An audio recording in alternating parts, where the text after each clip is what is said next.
Puji Tuhan, salam sejahtera bagi kita semua di dalam nama Tuhan Yesus Kristus. Panas ya? Oh, baik.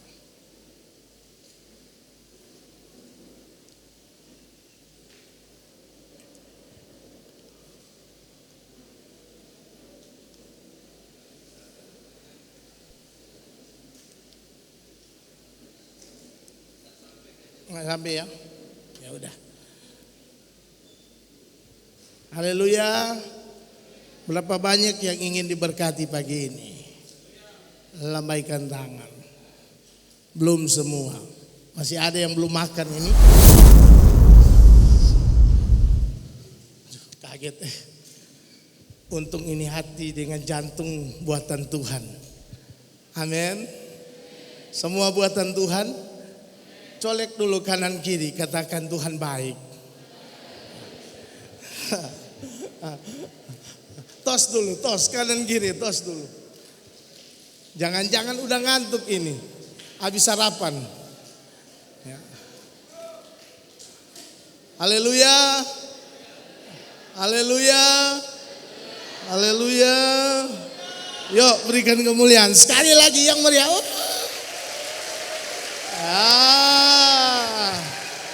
Gitu. Pagi hari ini kita akan masuk dalam materi goal setting. Ya. Goal setting berbicara tentang bagaimana kita sebagai generasi muda mempersiapkan diri untuk mengerti dan memahami akan setiap kehendak Tuhan, rencana Tuhan yang besar dan ajaib yang akan dinyatakan di dalam kehidupan kita, termasuk kita juga harus memahami bagaimana keinginan Tuhan dalam hidup kita. Katakan amin. Gitu ya.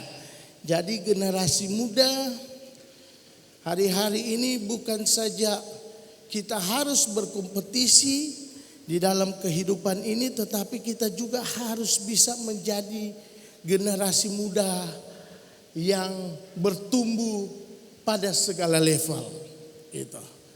Bermultiplikasi dan multi talent, sehingga kita akan menjadi generasi yang up level atau level up. Saya kasih judul goal setting from zero to hero. Dari tidak ada apa-apa menjadi pahlawan. Haleluya. Mari kita akan lihat dulu firman Tuhan. Mazmur 127 ayat 4 sampai ayatnya yang kelima.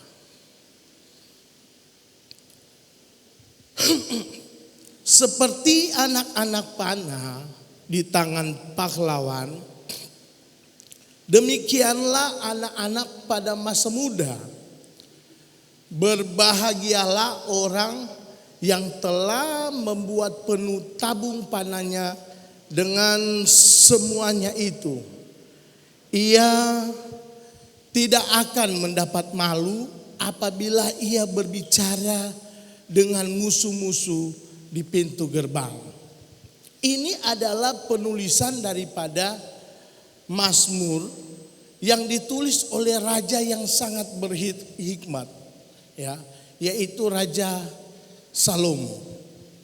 Salomo dengan hikmat Tuhan menjabarkan, ya, setelah dia melihat dan mengalami pengalaman demi pengalaman, mengamati seluruh kehidupan, dia mendapati bahwa ternyata anak-anak muda itu sama seperti sebuah anak panah yang berada di tangan pahlawan.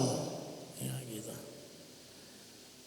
Sehingga anak panah ini akan menjadi sesuatu yang berarti.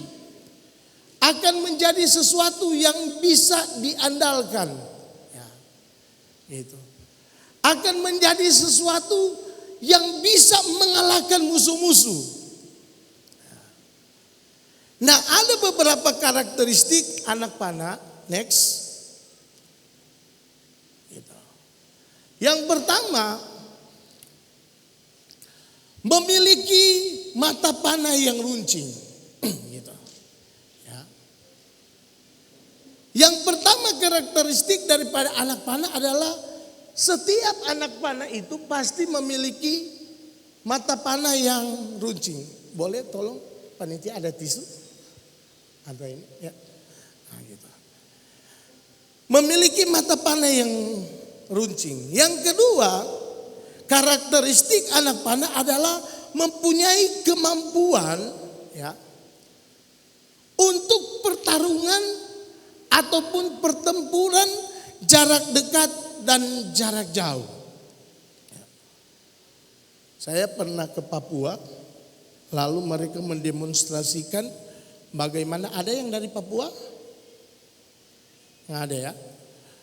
Mereka mendemonstrasikan bagaimana cara mereka memanah. Ya. Jadi ketika sasarannya itu misalnya ada di bagian belakang, mereka itu tidak langsung memanah, ya dari sini langsung, terima kasih, thank you. Tidak langsung memanah kepada tujuan, ya.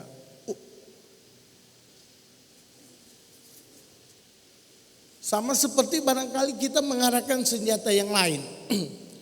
Tetapi hebatnya seorang pemanah ya, yang ulung, dia itu bisa mengecoh lawan. Jadi dia tembakan panah itu ke atas. Cus. Ya. Dia tarik itu busurnya, lalu dia lepaskan. Langsung meluncur ini anak panah. Gitu. Ya. Dia meluncur, melambung, tapi tiba-tiba dia menukik dan cep, kena pada sasaran. Ya. Ini adalah salah satu karakteristik yang membedakan senjata panah dengan senjata-senjata yang lainnya. Yang ketiga, karakteristik daripada anak panah adalah dapat menjadi senjata yang diandalkan. Gitu. Kita barangkali pernah ingat kalau dahulu itu ada seorang tokoh yang sangat dikenal membela kaum-kaum kecil, termarginalkan. Itu biasanya difilmkan. Namanya Robin van Persie. Robin pura-pura. Masa nak kenal? Robin, itu Robin Hood. DP soundtrack apa itu? Ada yang ingat DP soundtrack Robin Hood? Waktu film? Apa? Too Much Love You ya? Oh, mana? Sip. Gitu. Itu Robin Hood. Jadi Robin Hood itu dia pakai senjata. Kalau di Alkitab ada juga Yonatan. Gitu. Ya. Tapi anak panah ini dapat menjadi satu senjata yang dapat diandalkan. Gitu. Memiliki mata panah yang runcing, mempunyai kemampuan untuk bisa bertarung dari jarak dekat dan jarak jauh, dan dapat menjadi satu senjata yang diandalkan.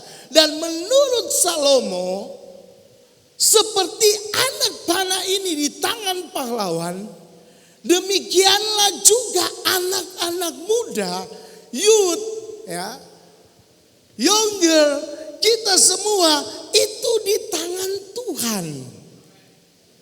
Kurang ini.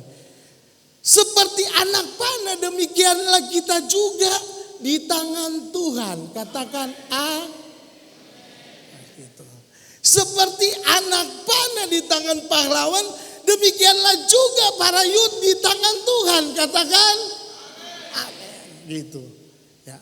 Nah, Tuhan menginginkan agar supaya sama seperti anak panah yang bisa melesat, bisa mencapai sasaran, bisa diandalkan, anak-anak muda juga harus mempunyai karakteristik yang kuat di dalam Tuhan.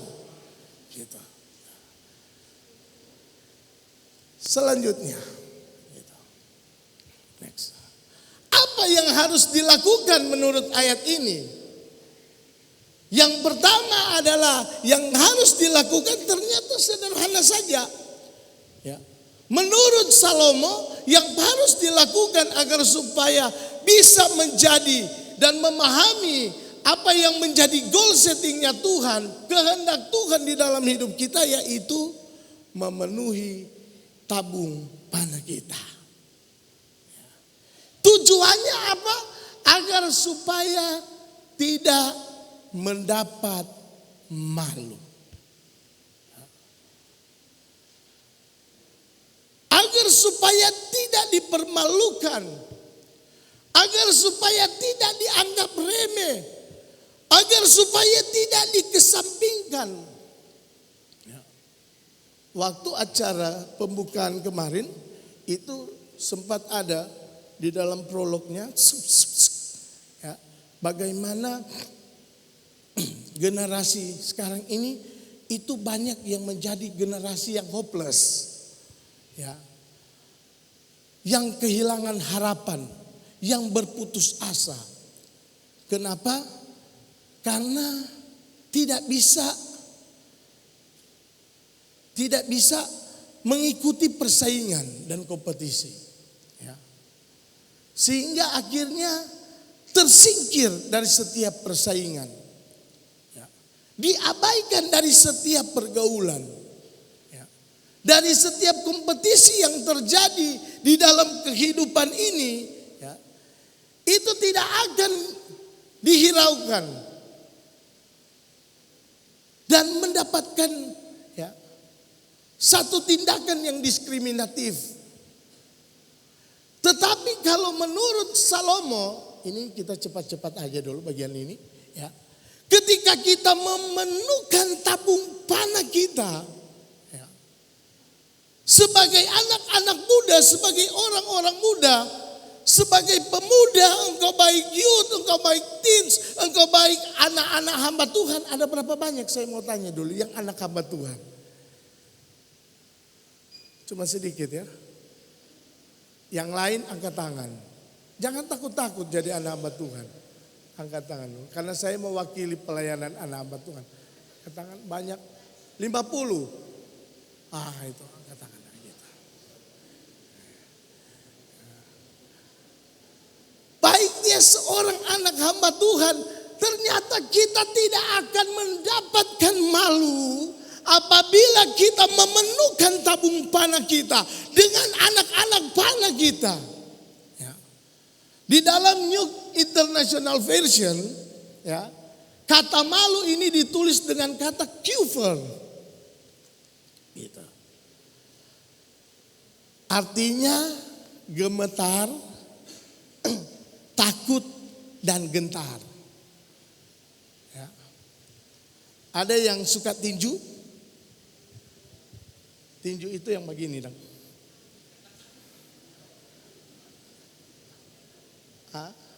Biasanya kaum pria sejati itu harus jago tinju.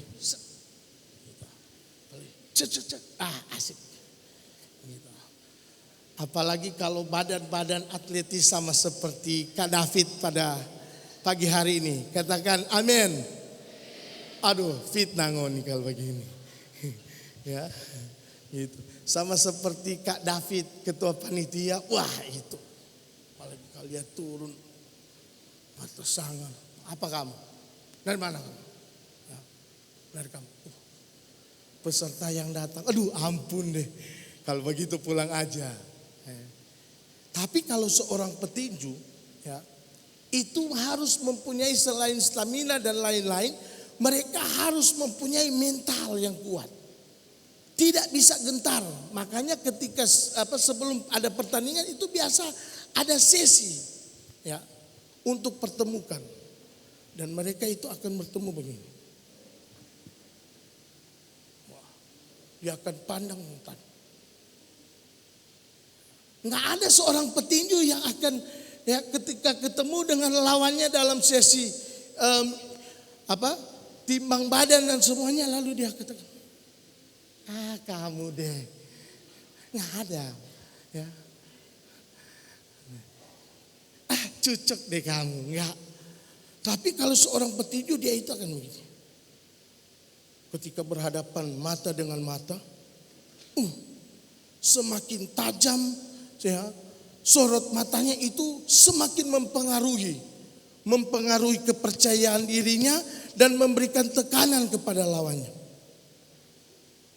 Kalau kamu melihat, ya, kalau Anda melihat, kalau ada di dalam sesi itu lalu ada seorang petinju yang ketika dipandangi matanya, kalau dulu yang paling terkenal itu Mike Tyson, gitu, ya, Mike Tyson. Kalau ada yang lihat Pak Mike Tyson, kalau dia langsung, sudah itu, kalah itu, kalah. Ya. Pas Mike Tyson lihat langsung dia menundukkan kepala, tidak bisa beradu pandang, ya, langsung gentar, langsung gemetar, langsung takut, itu kalah. Mentalnya itu mental cemen, ya, gitu. Langsung terintimidasi sudah. Jadi ketika ada sesi itu mereka begini, ketika berhadapan mereka halus. Kenapa?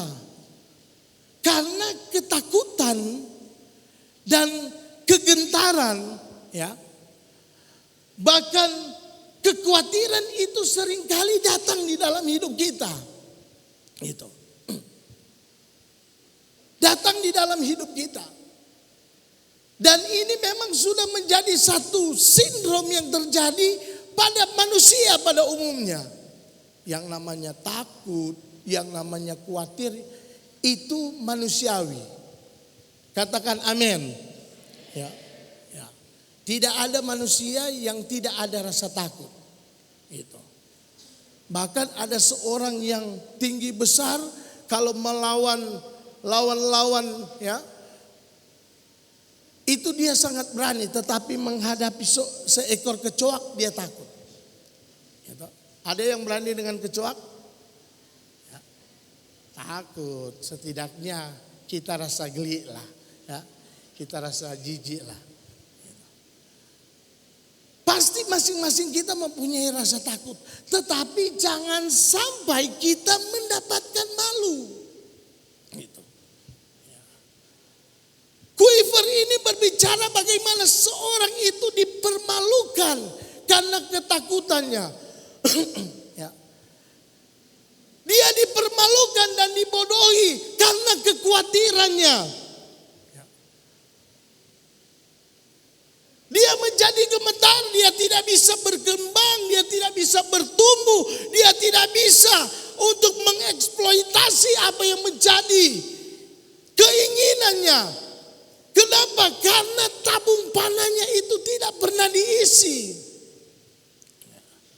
Oleh karena itu Salomo katakan, ketika engkau memenuhkan tabung panahmu, kamu pasti tidak pernah akan merasakan takut. Ketika tabung panahmu itu sudah menjadi penuh, maka kamu pasti tidak akan mendapat malu. Engkau akan terus survive, engkau akan terus bisa eksis, engkau akan naik, engkau akan terus menikmati keberhasilan. Kenapa? Karena tabung panah kita penuh. Ada 4. Jadi bagaimana memenuhkan tabung panah kita? Ada 4 kekuatan yang dibangun manusia di akhir zaman ini. Yang pertama adalah membangun intelektual. Ya. Hampir semua kalangan sekarang ini membangun intelektual mereka. Ya. Don't stop to the learning. Gitu. Anak-anak muda juga kita harus jadi anak muda, generasi muda yang smart. Katakan amin. Gitu, ya. Harus menjadi generasi muda yang pintar. Jadi generasi muda yang pandai. Ya. Bukan pandai berdusta. Gitu. Tetapi harus menjadi generasi muda yang memiliki intelektual. Saya turun aja ya di bawah. Yang di belakang bisa kelihatan? Bisa. Yang pertama dibangun itu intelektualitas kita. Dan orang berlomba-lomba untuk membangun. Mereka belajar. Mereka menuntut ilmu. Ya gitu. Dan ini tidak salah. Katakan benar. Benar. Ada yang rasa salah untuk belajar? Ada? Angkat tangan, dapat door prize. Dapat voucher. Ada? Nggak ada. Dan kita semua sepakat bahwa kita perlu yang namanya intelektualitas. Betul? Kita harus belajar. Amsal katakan, hai pemalas, belajarlah pada semut. Semut itu bahasa Yunani Manado katakan bifi. Kalau di sini apa? Semut, bifi. Nah ada ya? Semut-semut ya? Iya. Kalau orang Manado itu banyak padanan kata Yunani. Bifi. Itu. Belajar pada semut. Kenapa? Karena semut itu selalu aktif. Itu. Anak-anak muda youth kita ini yang ada di Sumsel itu harus juga selalu membangun intelektualitas. Tapi jangan karena sudah belajar kita menjadi seorang yang sombong.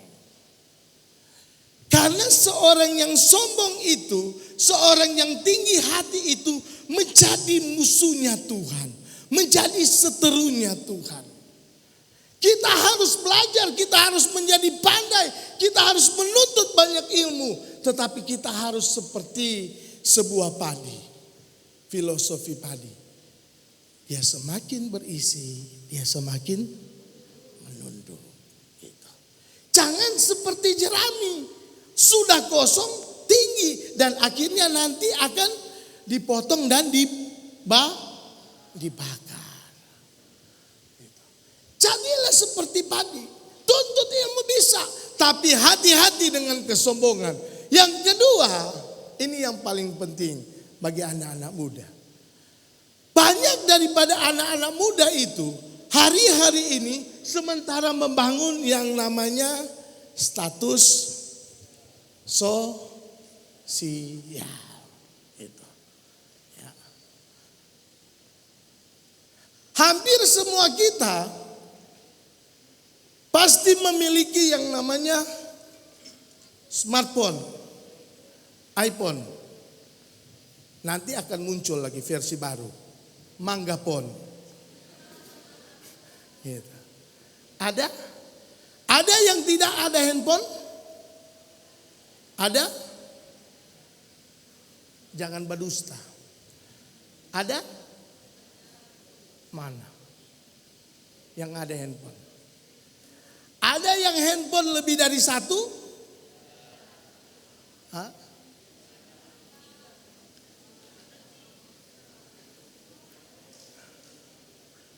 Berapa banyak handphone?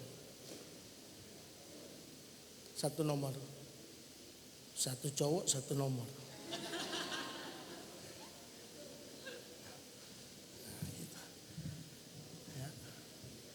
Terkadang kita itu memiliki smartphone itu bahkan sampai 2, 3, 4. Betul? Yang cowok-cowok itu, betul. Biar nanti satu orang cewek satu nomor dia kasih.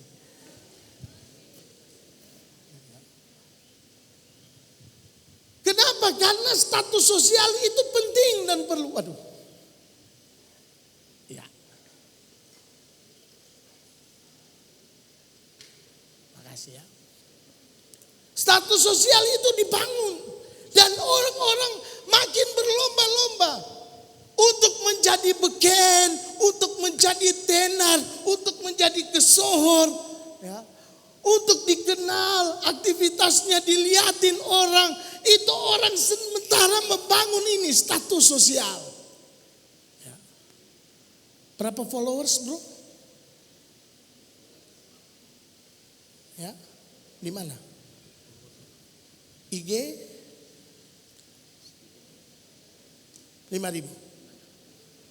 Facebook friend 5.000. Berapa akun? 3. Twitter, IG berapa? 1.000. Wah, itu 1.000. YouTube belum ada channel. Om David udah ada tuh. Ada ya? Ada yang sudah ada followers 5.000 YouTube, 20.000, 50.000, nggak ada. TikTok ada. TikTok kan yang begini tuh, entah apa ya. Iya ya. Om David agak geli kalau TikTok. Karena ada yang bilang, setan apa yang merasukinya. Aduh. Ada yang TikTok 5.000. Hah? Gitu.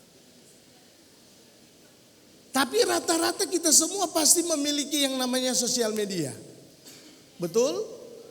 Ada yang ada akun. Di Manado ada ditanya. Bro, ngana ada akun? Akun apa itu?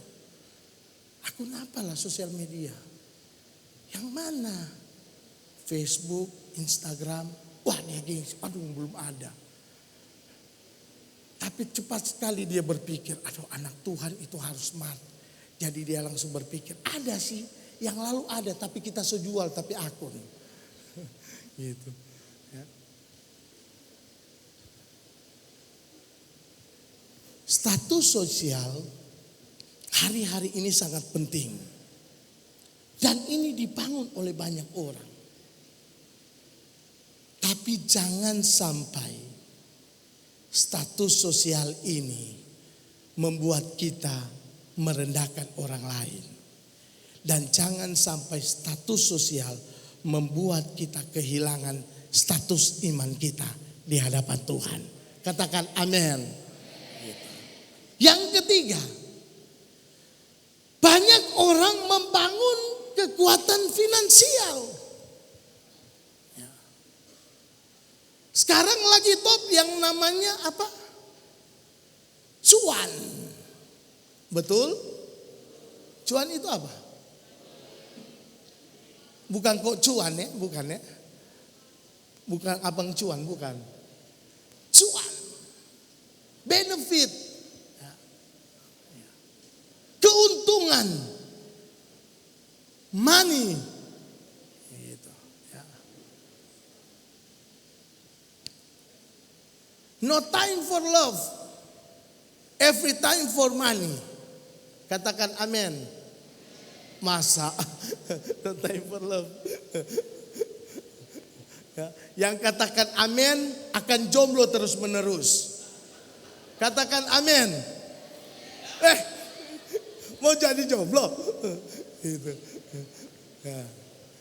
Tolak jomblo dalam nama Yesus. Katakan amin. Wah sebanyak. Ya gitu. Ya. Banyak yang membangun ini finansial. Orang-orang berbondong-bondong untuk mencari keuntungan demi keuntungan. Dan anak-anak muda pun sekarang ini sudah eksis. Ya, profesional muda. Kita harus berpacu untuk membangun dan mencari yang namanya cuan. Itu tidak salah. Itu tidak apa? Tidak dikritisi oleh Alkitab. Tidak. Tetapi jangan sampai kita menjadi hamba uang. Gitu. Sehingga semuanya diukur dengan uang. Temannya diukur dengan uang. Kalau temannya tidak setara, temannya nggak selevel, aduh sudahlah nggak usah berteman dengan dia. Kenapa nggak level? Gitu. Semuanya diukur dengan uang. Bahkan diri sendiri seringkali diukur dengan uang. Kalau tidak pakai yang branded, itu rasanya kita nggak mau jalan ke mall. Ya. Kalau nggak pakai yang up to date, ya, yang bermerek, itu rasanya malu untuk berjalan. Ya. Sehingga akhirnya gaya hidup hedonisme itu muncul khususnya bagi kalangan anak-anak muda. Gaya hedonisme ini yang akhirnya memicu untuk manusia melakukan apa saja demi cuan.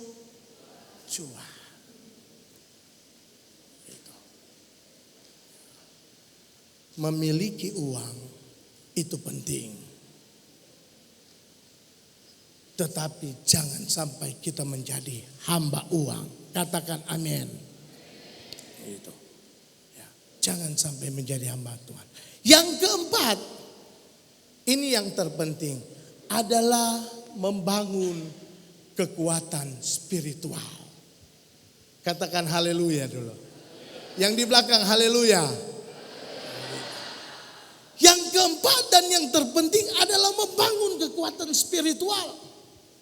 Dan ini yang dimaksud oleh Salomo ketika dia katakan, kau harus memenuhkan tabung panamu.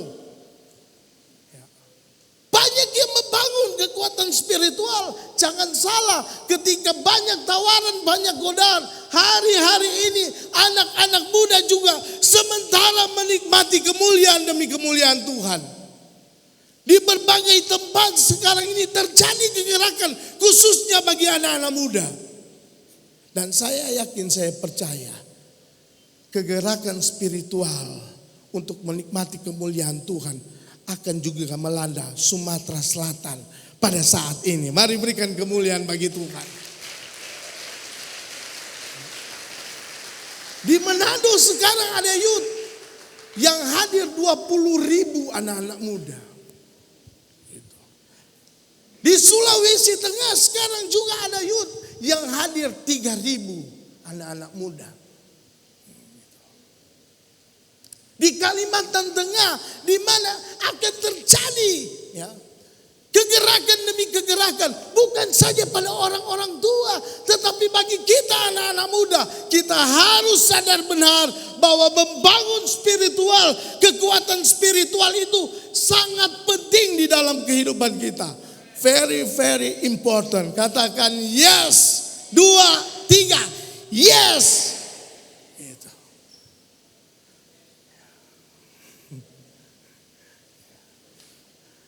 Kekuatan spiritual itu penting. Sangat penting. Saya kasih contoh. Ya, ini terlintas. Ada seorang yang namanya You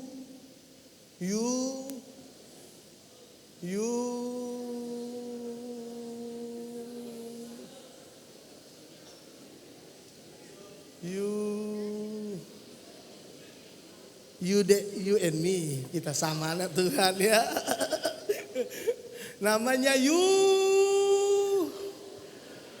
Yusuf. Berikan kemuliaan bagi Tuhan. Ini terlalu tegang gini. Pasti sarapannya berat ini pagi ya. Yusuf ini adalah seorang yang memiliki kedekatan dengan Tuhan. Gitu.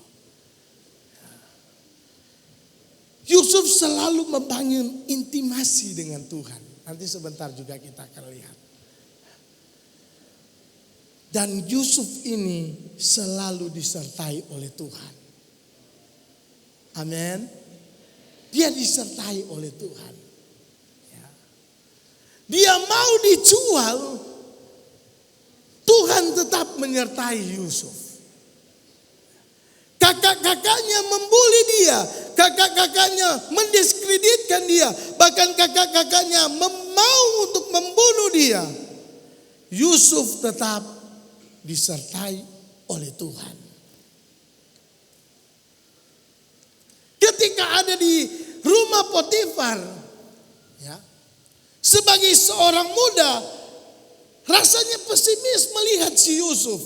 Tetapi kalau Anda membaca di dalam kitab Kejadian pasal 39 dan seterusnya, di situ menuliskan bahwa Yusuf disertai Tuhan, ya, dan apa saja yang dikerjakannya dibuat berhasil oleh Tuhan karena Yusuf disertai oleh Tuhan. Begitu.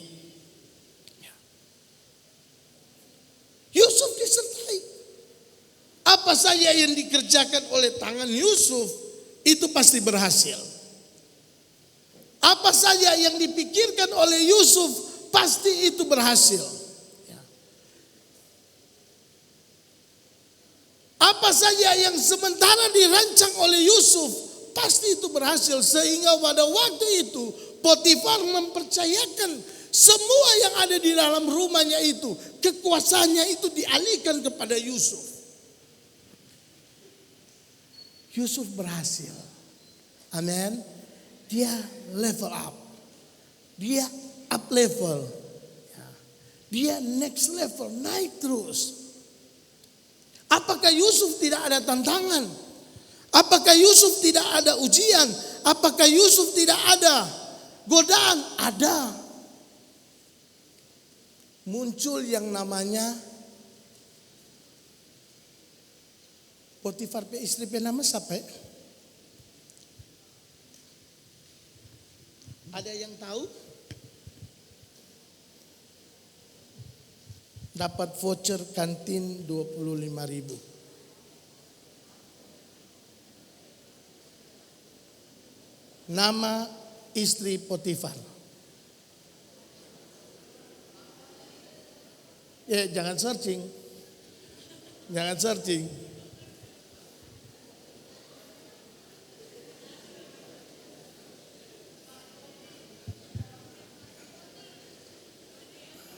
Hah? Saya tambahin deh. Kan David tambahin jadi 2. Biar sampai siang. Ngopi 1, ST 1, pisang goreng, pempek. Jadi 3 janganlah, 1 buat akhir. Ada? Siapa? Siapa? Hah? Siapa? Sulaika, enggak. Ada yang tahu?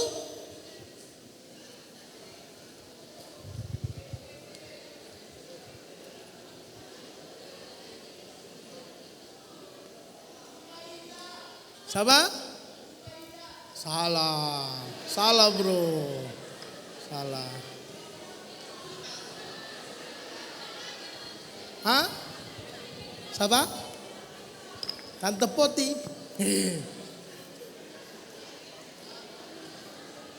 Ada yang tahu? Nggak ada yang tahu? Mau cari tahu? Nama istri Potifar itu Nyonya Potifar. Salah. Nyonya Potifar. Sampai akhirnya Nyonya Potifar itu lihat Yusuf. Ya. Wah, Yusuf ini elok. Yusuf ini ganteng. Yusuf ini ya. Sehingga godaan muncul kepada Yusuf.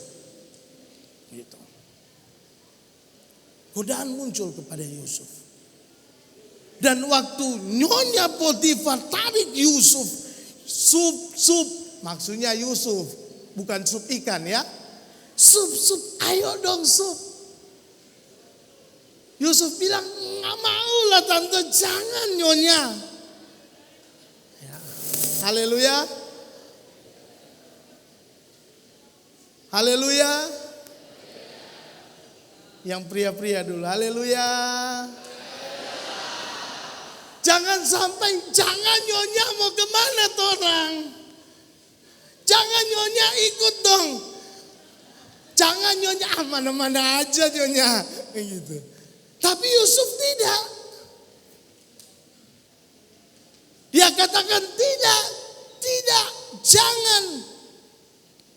Alhasil Nyonya Potifar ini ngamuk. Dia fitnah Yusuf.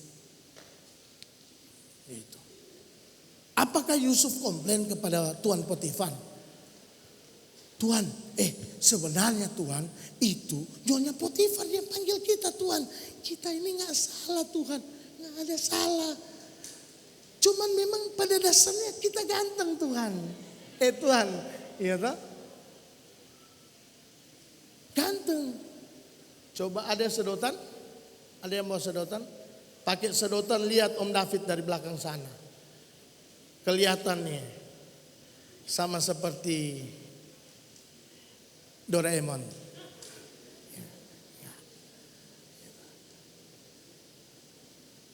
Tidak ada komplain daripada seorang Yusuf.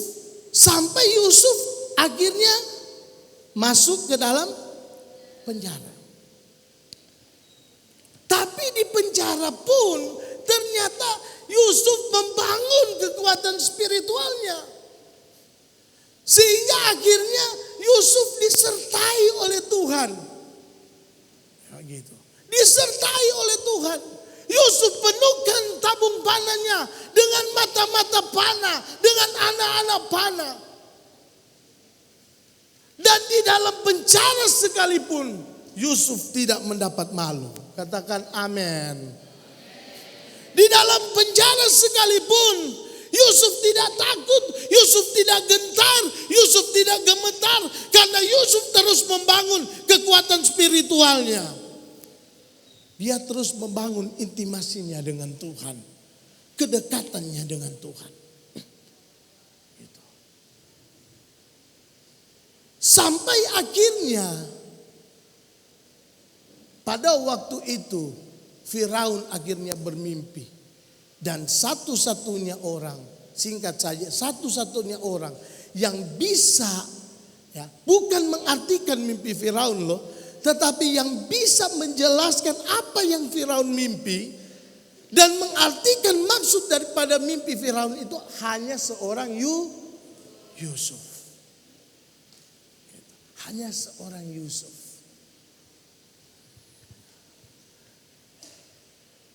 Guys, yang cewek-cewek, yang cowok-cowok,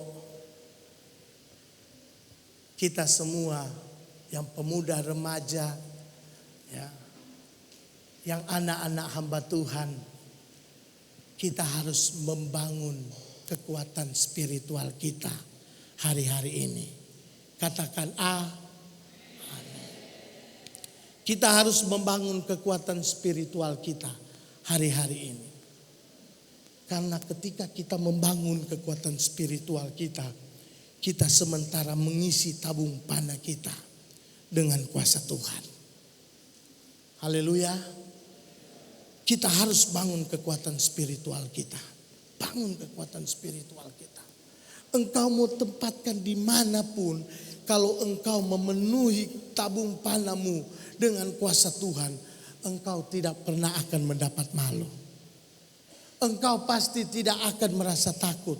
Engkau pasti tidak akan gentar, engkau tidak akan bimbang, engkau tidak akan galau, engkau tidak akan gabut, engkau tidak akan apalah ya yang bisa disandangkan bagi seorang yang kehilangan harapan, yang ketakutan, yang kekhawatirannya begitu tinggi. Tidak akan.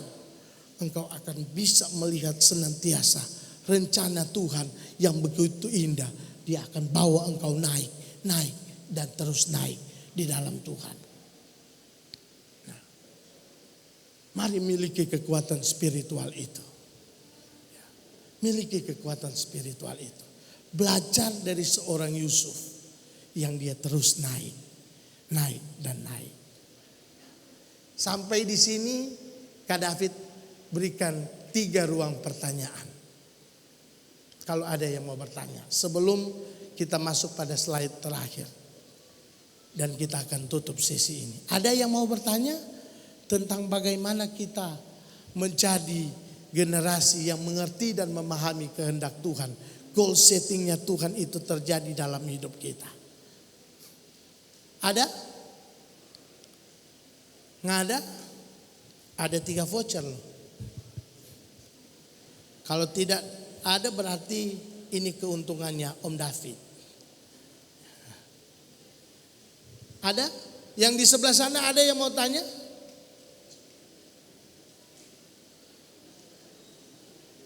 Yang di sebelah kanan ada? Ada pertanyaan? Satu dulu. Sampai 3. 1 slot sudah ada. Ada lagi? Yang belakang ada? Yang mau bertanya?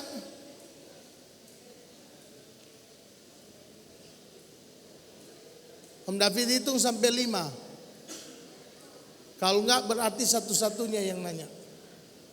5, 4, 3, 2, 1. Kita hemat waktu. Sini deh. Nama, dari mana? Baik, terima kasih atas kesempatannya. Perkenalkan, nama saya Feby Kristiani Manurung dari GPDI Bethlehem Indralaya. Tadi udah dijelaskan bahwa ada 4 kekuatan yang dibangun manusia di akhir zaman. Salah satunya membangun status sosial. Nah, yang saya tanyakan Pak, bagaimana sih cara membangun status sosial menurut kehendaknya Tuhan? Bagi kami anak-anak muda. Baik, itu saja. Terima kasih. Ya, puji Tuhan, ini pertanyaan yang luar biasa ini. Jadi bagaimana kita membangun status sosial kita itu menurut Alkitab? Gitu. Membangun status sosial menurut firman Allah. Begitu ya? Sehingga kita memiliki status sosial tetapi kita juga tidak berlawanan dengan Allah. Betul? Gitu. Ya. Dan setiap orang itu pasti memiliki status sosial. Dan setiap orang pasti tidak mau berlawanan dengan kehendak Allah. Katakan amin. Jadi bagaimana supaya status sosial kita itu kita bangun tetapi dengan dan sesuai dengan koridor firman Allah. Kita contoh kepada Sadrak, Mesak dan Abednego. Sadrak, Mesak dan Abednego itu mempunyai status sosial ya, yang sangat mumpuni. Mereka tetap ada di dalam lingkungan kerajaan, lingkungan istana. Daniel pasal yang ketiga. Tetapi Sadrak, Mesak dan Abednego itu tidak mau menukarkan status sosial mereka dengan iman mereka kepada Tuhan. Sehingga ketika ada tawaran agar supaya mereka itu dinaikkan status sosial mereka, mereka akhirnya menjadi lebih ternama, lebih dipercaya oleh Nebukadnezar saat itu di dalam lingkungan Babilonia. Mereka tidak mau. Mereka tidak mau. Mereka tidak mau.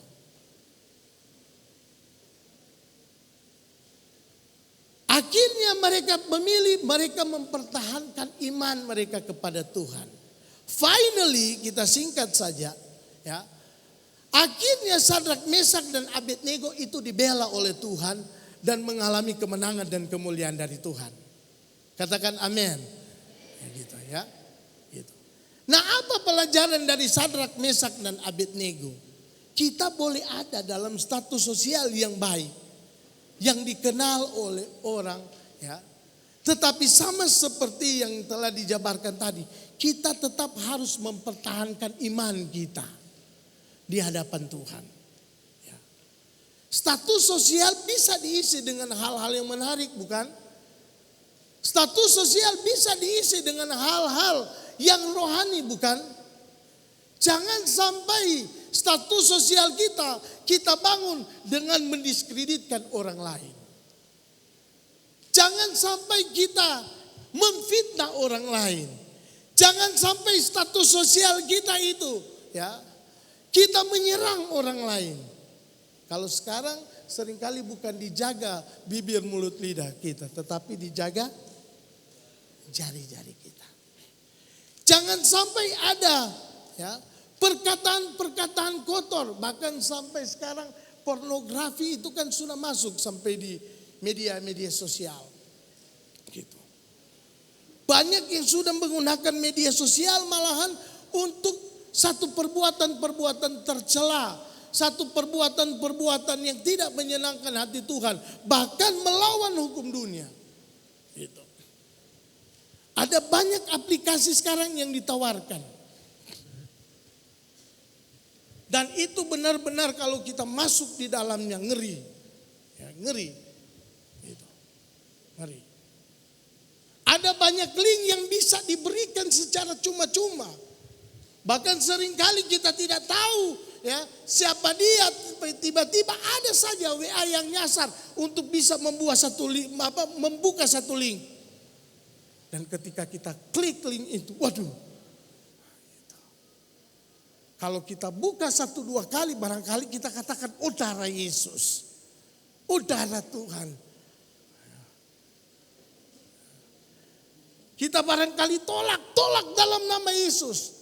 Tapi kalau kita keseringan buka, lama-lama kita katakan, aku berserah Tuhan. Bisa kita memiliki status sosial. Bisa kita membangun status sosial. Bisa kita memiliki media sosial. Tapi ingat, jangan sampai kita melupakan dan menggadaikan iman kita. Ya. Gitu. Ada lagi pertanyaan? Sampai jam berapa ini? Slide terakhir. Ada? Oh itu yang terakhir.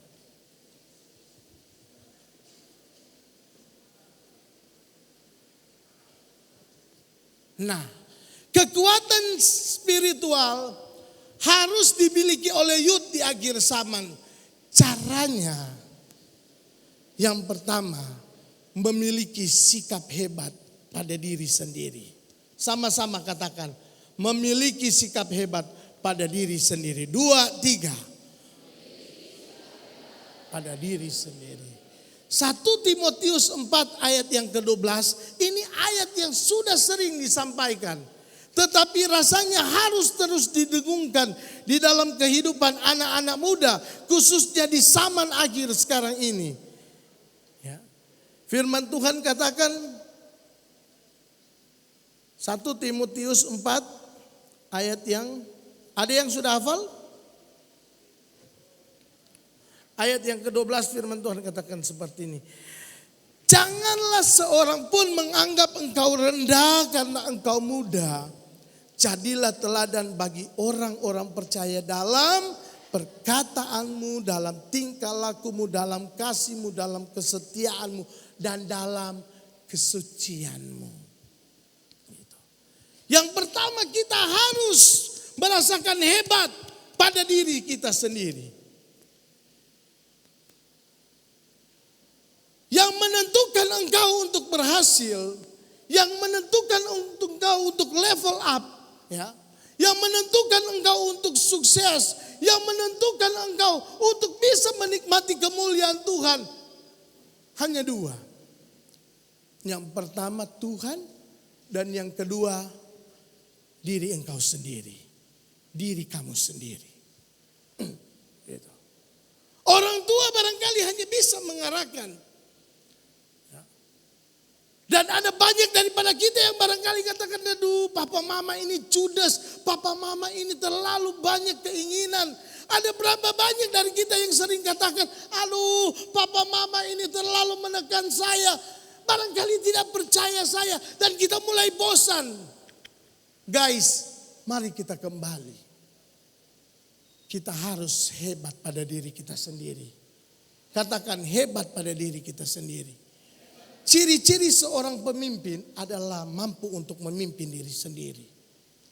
Engkau gak bisa level up. Engkau tidak bisa naik. Engkau tidak bisa berhasil. Kalau diri sendiri tidak bisa engkau pimpin. Makanya Timotius, pesan Paulus kepada Timotius. Jangan pernah ada yang menganggap engkau rendah. Jangan ada yang mempermalukan engkau. Sama seperti firman Tuhan tadi, Mazmur 127. Jangan ada yang mempermalukan kita. Tapi mari kita jadi teladan dalam berbagai hal. Ya. Terutama dalam kesucian kita. Dalam kesetiaan kita. Dalam kasih kita, tingkah laku kita, dan perkataan kita. Kalau ini sudah terjadi, engkau hebat. Katakan amin. Engkau hebat. Katakan kanan kiri, engkau hebat. Ya, gitu. Kita harus bisa memotivasi diri kita sendiri. Tapi kita juga harus bisa membangun diri kita sendiri. Karena kita sadar bahwa kita hebat. Katakan amin. Kita hebat. Jadi anak muda itu harus jadi anak muda yang hebat. Ya.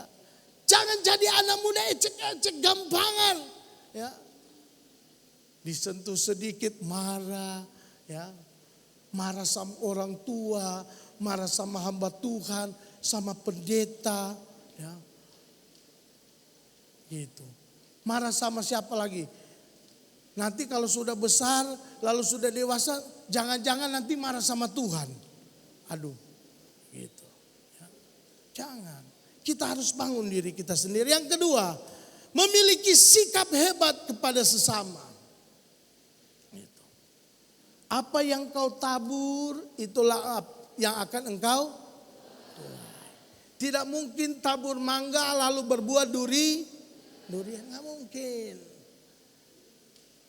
Kalau tabur mangga pasti akan berbuah mangga karena dia akan menghasilkan pohon mangga. Jangan pernah kita mengharapkan hal-hal yang besar kalau kita tidak menabur hal-hal yang besar itu di dalam hidup kita. Gitu. Taburkanlah kebaikanmu. Taburkanlah kebaikanmu. Galatia katakan taburkanlah kebaikanmu. Tetapi terutama kepada kawan seiman. Taburkan. Jangan sampai kita kepada kawan seiman ya, kita saling mencurigai. Kepada kawan seiman kita saling berkhianat. Kepada kawan seiman kita menjaga jarak. Hello, anak-anak muda ya. Kita harus memiliki kualitas di dalam satu komunitas. Karena komunitas yang baik akan menghasilkan kualitas juga di dalam diri kita. Komunitas adalah tempat kita untuk saling berbagi, saling menopang, saling membangun, saling mendoakan satu dengan yang lain. Dan saling untuk bisa berbagi melihat bagaimana visi daripada Tuhan. Makanya sangat penting acara-acara seperti ini diadakan. Gitu. Yang ketiga dan yang terakhir, memiliki sikap hebat pada Tuhan. Sikap hebat pada Tuhan. Efesus 1 ayat yang ke-19 katakan begini. Ya. Mari kita baca saja. Ayat yang terakhir. Efesus pasal yang pertama. Dan betapa hebatnya betapa hebat kuasanya bagi kita yang percaya sesuai dengan kekuatan kuasanya. Kita harus memiliki sikap hebat kepada Tuhan. Kenapa? Karena Tuhan kita mempunyai kuasa yang hebat. Tapi Tuhan ingin ya, kuasa yang hebat itu dinyatakan pada orang-orang yang hebat. Bagaimana orang-orang bisa hebat di dalam kuasanya Tuhan ketika kita percaya sungguh kepada Tuhan. Masa depan kita sungguh ada. Tuhan tak pernah merancangkan kecelakaan pada kita. Tuhan rancangkan kebaikan, damai sejahtera bagi kita. Tuhan rancangkan hal-hal yang baik bagi kita. Tapi seringkali kita tidak percaya, bukan?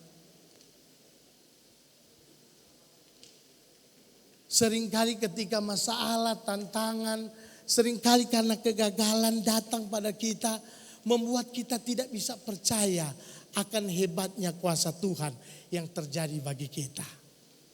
Belajar dari seorang Yusuf tadi. Yusuf tetap percaya karena dia beriman kepada Tuhan. Ya, mari musik singers. Ya, dia percaya kepada Tuhan. Kenapa? Karena Yusuf mempunyai sikap yang hebat kepada Tuhan. Dia percaya sungguh kepada Tuhan. Yusuf mau ditempatkan di dalam sumur yang gelap. Yusuf percaya bahwa Tuhan sanggup angkat dia. Tuhan sanggup bawa dia pada level up. Tuhan sanggup mengadakan up level dalam hidupnya. Ketika Yusuf dijual, banyak orang barangkali akan berkata, habis sudah Yusuf, tidak ada harapan. Tapi Yusuf tetap percaya.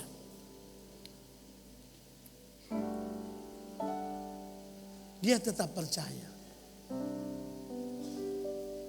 Dia dalam penjara, Yusuf tetap percaya bahwa dia punya Tuhan yang hebat. Hari-hari ini kita harus menjadi pribadi yang hebat karena kita punya Tuhan yang hebat. Benar? Kita harus menjadi pribadi yang hebat karena Tuhan punya rancangan yang hebat bagi kita. Kita harus jadi pribadi yang hebat karena kita percaya bahwa masa depan yang hebat Tuhan berikan bagi kita. Kita harus menjadi pribadi yang hebat karena Tuhan tidak pernah salah dan Tuhan tidak pernah berdusta. Ketika Tuhan katakan engkau diberkati, kamu pasti diberkati. Ketika Tuhan katakan kamu akan disertai, engkau pasti disertai. Ketika Tuhan katakan kamu Tuhan angkat, up level. Katakan. Amin. Pasti kita akan nikmati level up itu terjadi dalam hidup kita. Kita punya Tuhan yang hebat. Aku punya Tuhan yang besar, yang telah. Jangan ragu pada Tuhan. Tuhan punya settingan yang luar biasa. Sepakat percaya kuasa-Nya. Ku terima sekarang kemenangan. Aku punya Tuhan yang besar, yang telah berjanji dan sanggup menggenapi imanku. Bersepakat percaya kuasa-Nya. Ku terima sekarang kemenangan darimu. Guys, barangkali saat-saat ini engkau seperti berada pada sumur yang dalam, sumur yang gelap, dan engkau tidak bisa melihat masa depanmu. Engkau barangkali saat-saat ini berada dalam keadaan takut, gemetar, dan engkau barangkali mulai merasa malu.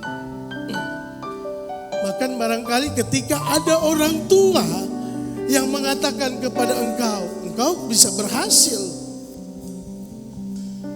Dan engkau mulai mendengar ada perkataan-perkataan yang katakan, tak mungkin engkau berhasil. Tidak mungkin engkau sukses. Ada suara-suara yang barangkali katakan kamu bodoh. Ada yang berkata kamu gak berguna. Engkau merasa seperti di penjara, sama seperti Yusuf. Engkau khawatir, engkau takut.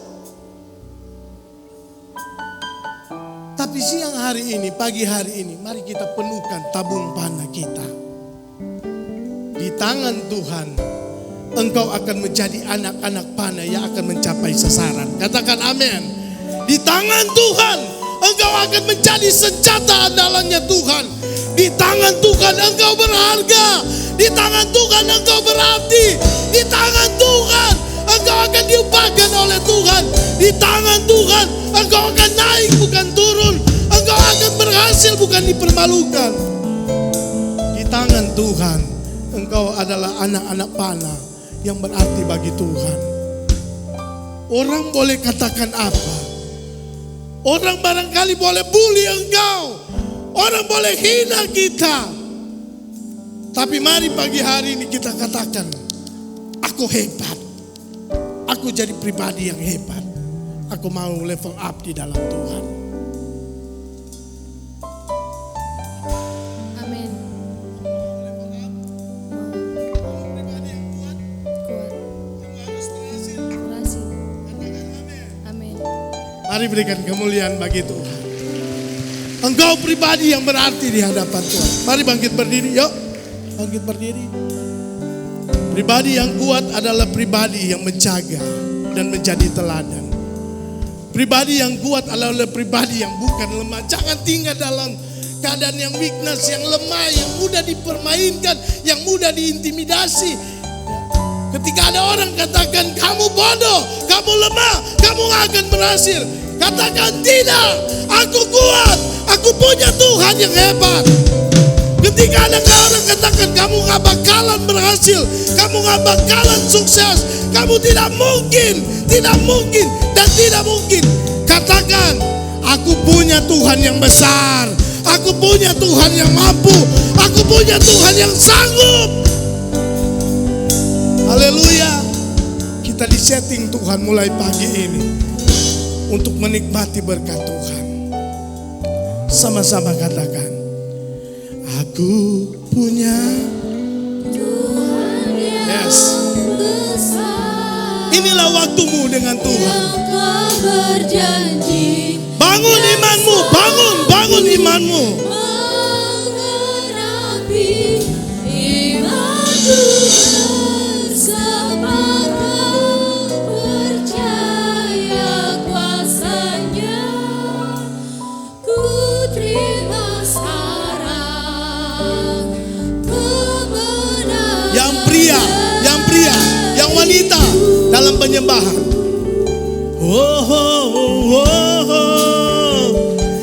Aku punya Tuhan yang besar. yang pria saja, yang wanita dalam penyembahan. Berjanji Dan sanggup menggenapi imanku bersepakat percaya kuasanya. ku terima sekarang. Gantian, yang wanita nyanyikan pujian, yang pria dalam penyembahan.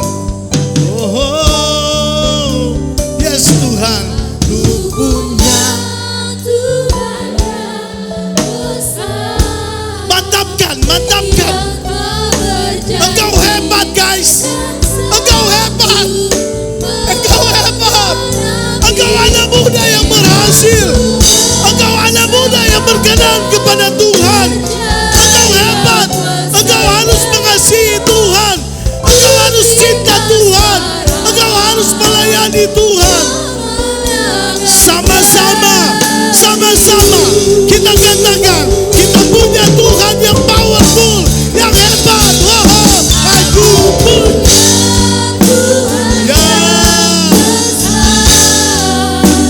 yang telah berjanji dan sanggup menggenapi imanku bersepakat percaya kuasanya. Ku terima sekarang kemenangan darimu.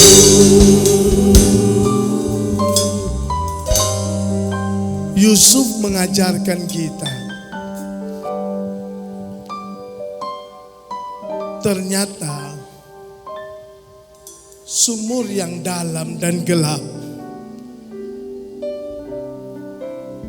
tidak mampu menahan settingan Tuhan yang begitu indah dalam hidup kita. Yusuf mengajarkan pada kita semua pagi ini bahwa fitnaan, kata-kata yang tajam itu tidak bisa menggagalkan rencana Tuhan. Yusuf menunjukkan kepada kita bahwa meskipun ada dalam penjara, barangkali bukan penjara seperti yang kita ketahui, tetapi ketika hidup kita mulai terpenjara, batin kita mulai terpenjara, roh kita barangkali mulai terpenjara, itu tidak bisa menggagalkan dan mendandingi kuasa Tuhan yang akan terjadi dalam hidup kita. Pemuda dan remaja Sumatera Selatan yang ada di youth camp saat ini, engkau harus menjadi pribadi yang hebat di dalam Tuhan. Engkau harus menjadi teladan dan engkau harus menikmati kehebatan kuasa Tuhan di dalam hidupmu. Angkat tangan kananmu yang ingin menikmati settingan Tuhan, yang ingin menikmati kuasa Tuhan.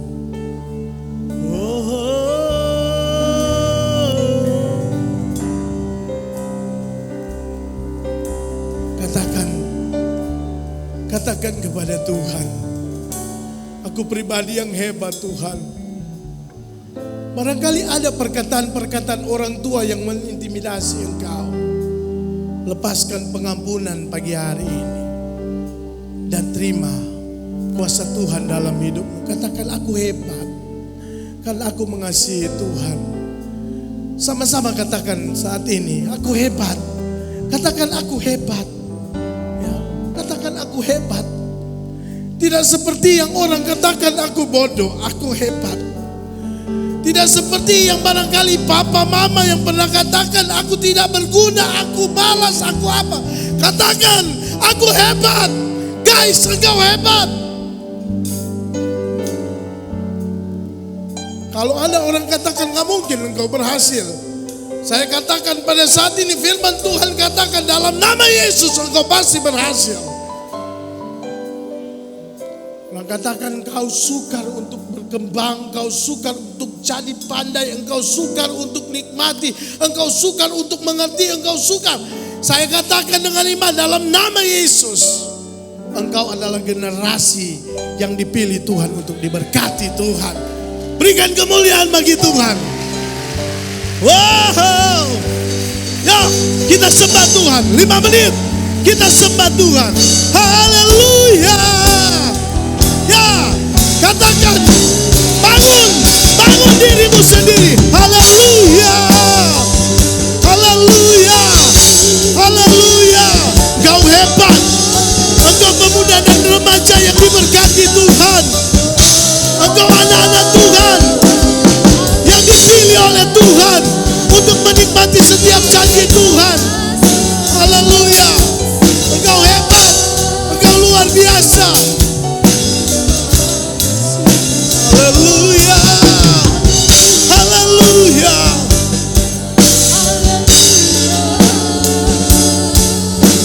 Kau hebat. Hebat. Hebat. Haleluya. Haleluya.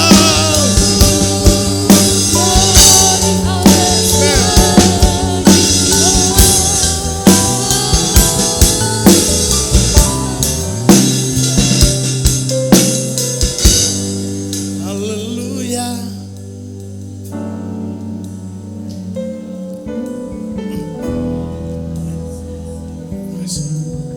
Tuhan persiapkan hidupmu hari-hari ini, waktu-waktu ini. Oh Tuhan, ya kasih.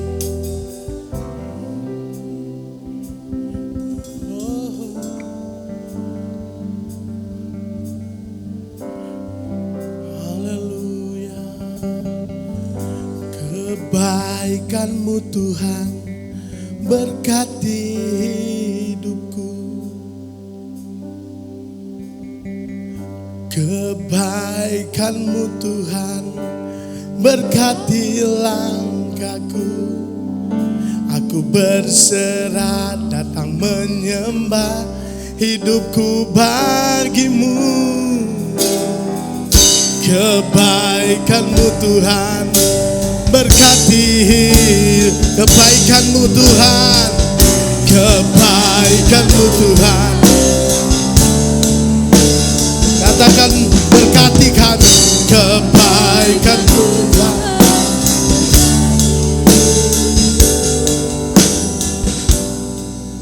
Datang menyembah, hidupku bagimu. kebaikan-Mu Tuhan berkati hidupku. Ya, biarlah firman-Mu Tuhan Engkau taruh di dalam setiap pemuda dan remaja pada saat ini. Jadikan mereka pribadi-pribadi yang hebat di dalam Tuhan. Pribadi-pribadi yang mengerti akan setiap kehendak Tuhan, rencana Tuhan yang begitu indah di dalam hidup mereka. Bangun intimasi mereka dengan-Mu Tuhan. Dan Roh Kudus bekerja dan mengurapi mereka.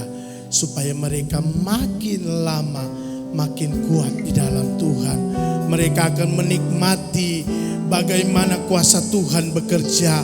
Mereka akan naik bukan turun. Mereka akan jadi besar. Mereka akan nikmati kemuliaan Tuhan, kebesaran Tuhan yang terjadi di dalam hidup mereka. Terima kasih untuk sesi ini Tuhan. Kami bersyukur untuk semuanya. Kami percaya kebaikan demi kebaikan-Mu akan nyata di dalam kehidupan kami. Ini doa kami dalam nama Tuhan Yesus Kristus. Haleluya. Sama-sama katakan amin. Mari berikan kemuliaan bagi Tuhan. Tuhan berkati, saya silakan kepada panitia.